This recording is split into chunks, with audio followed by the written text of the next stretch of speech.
September 11, 1999 வருஷம் Lincoln near earth asteroid research ப்ராஜெக்டின் போது ஒரு ஆஸ்ட்ராய்டை கண்டுபிடிச்சாங்க. இந்த குறிப்பிட்ட ஆஸ்ட்ராய்டு ஆனது செப்டம்பர் 24, 2182 பூமி மீது மோதும் அப்படின்னு ஆய்வாளர்கள் கருதுறாங்க.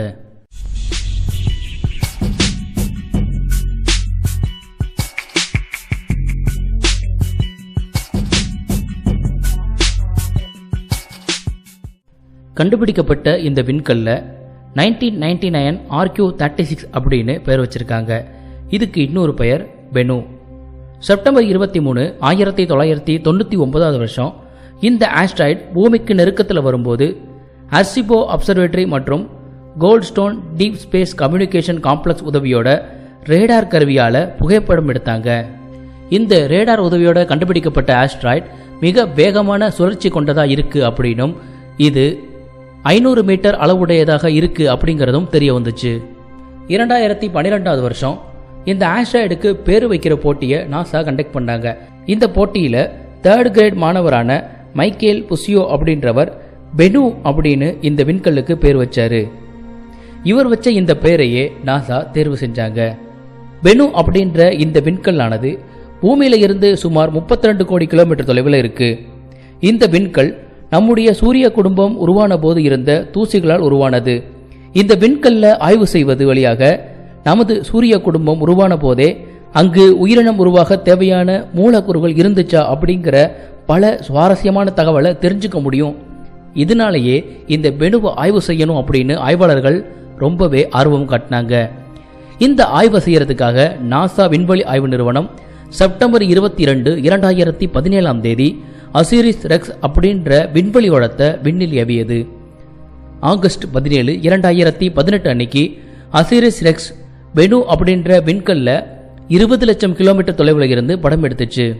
இதுதான் பெனு அப்படின்ற விண்கல்லுக்கு ரொம்பவே பக்கத்தில் எடுக்கப்பட்ட முதல் புகைப்படம். 2019 வருஷம் பெனு அப்படின்ற விண்கல்ல அசிரிஸ் ரெக்ஸ் ஆழமாக அதனை சுற்றி வந்து ஆய்வு செஞ்சிச்சு.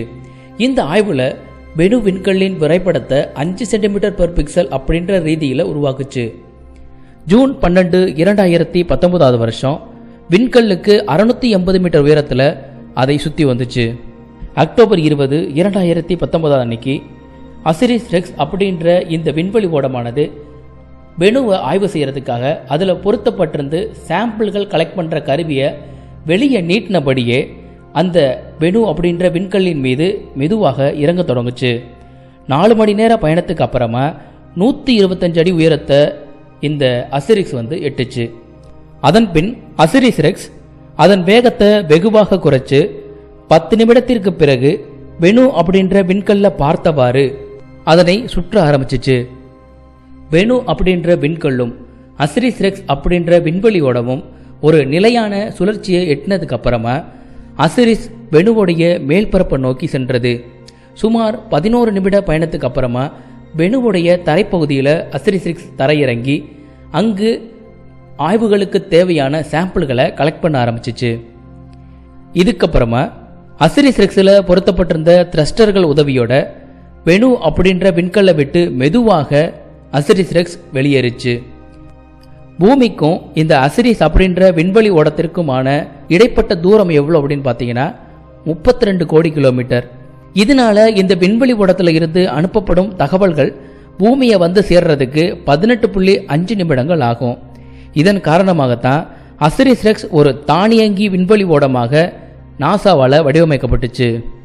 அசிரிஸ் ரெக்ஸால் பெனுவில் எடுக்கப்பட்ட சாம்பிள்கள் செப்டம்பர் 24, 2023 அன்னைக்கு பூமிக்கு வந்து சேரும்.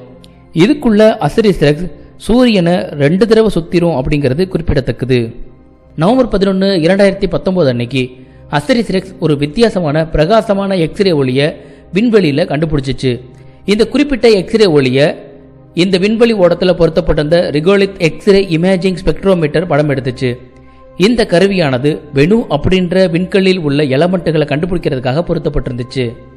அசிரிஸ் ரெக்ஸ் கண்டறிஞ்ச இந்த ஒளிரும் பொருள் 30,000 ஒளியாண்டு தொலைவில் இருக்கிற ஒரு கருந்துளை அப்படிங்கிறது ஆய்வாளர்களுக்கு தெரிய வந்துச்சு. இந்த கருந்துளையானது அதற்கு பக்கத்தில் இருக்க ஒரு நட்சத்திரத்தை தன்னை நோக்கி இழுத்து கொண்டிருக்கிறது அப்படின்னும் இதனால உண்டானது தான் இந்த எக்ஸ்ரே கதிர் அப்படின்னு ஆய்வாளர்களுக்கு தெரிய வந்துச்சு. அஸ்டெரிக்ஸ் ரெக்ஸ் தான் உலகத்திலேயே முதல்ல ஒரு சிறிய பொருளை சுற்றி வந்த விண்வெளி ஓடம் அப்படின்னு ஒரு சாதனையை அது செஞ்சிருக்கு. இந்த சாதனைக்காக கின்னஸ் புத்தகத்திலையும் இடம்பெற்றிருக்கு. பெனு அப்படின்ற விண்கல்லானது அதோட ஆக்சிஸில் தன்னைத்தானே ஒரு முறை சுற்றிக்கிறதுக்கு 4.5 மணி நேரம் எடுத்துக்குது. தொடக்கத்தில் பெனு அப்படின்ற விண்கல்லில் ஸ்மூத் சர்ஃபேஸ் தான் இருக்கும் அப்படின்னு ஆய்வாளர்கள் கருதுனாங்க. ஆனால் பெனுவில் 200க்கும் அதிகமான பெரிய பாறைகள் இருக்கு. அவை 10 மீட்டர் அளவுக்கான உயரத்தில் இருக்கு அப்படிங்கிறதும் தெரிய வந்துச்சு. பெனுவில் கண்டுபிடிக்கப்பட்ட மிகப்பெரிய பாறை 58 மீட்டர் உயரமுடையதாக இருந்துச்சு. இந்த பாறைகள் கார்பனேட் தனிமங்களால் உருவானது. பெனுவில் சேகரிக்கப்பட்ட மாதிரிகள் பூமிக்கு வந்ததுக்கப்புறம் இந்த விண்கல் பற்றின பல சுவாரஸ்யமான தகவல்களும் நமது சூரிய குடும்பத்தோட ஆர்ஜின் பற்றியும் நமக்கு தெரிய வரும். இன்னைக்கான வீடியோவில் பெனு அப்படின்ற விண்கல்லை பற்றியும் அஸ்டெரிக்ஸ் ரெக்ஸ் அப்படின்ற விண்வெளி ஓடத்தை பற்றின பல சுவாரஸ்யமான தகவல்களை நாம் பார்த்துருப்போம். இது போன்ற பல சுவாரஸ்யமான தகவல்களை தெரிஞ்சுக்கிறதுக்கு இந்த வீடியோவை மறக்காமல் லைக் பண்ணி சேனலை சப்ஸ்கிரைப் பண்ணுங்கள். தேங்க்யூ.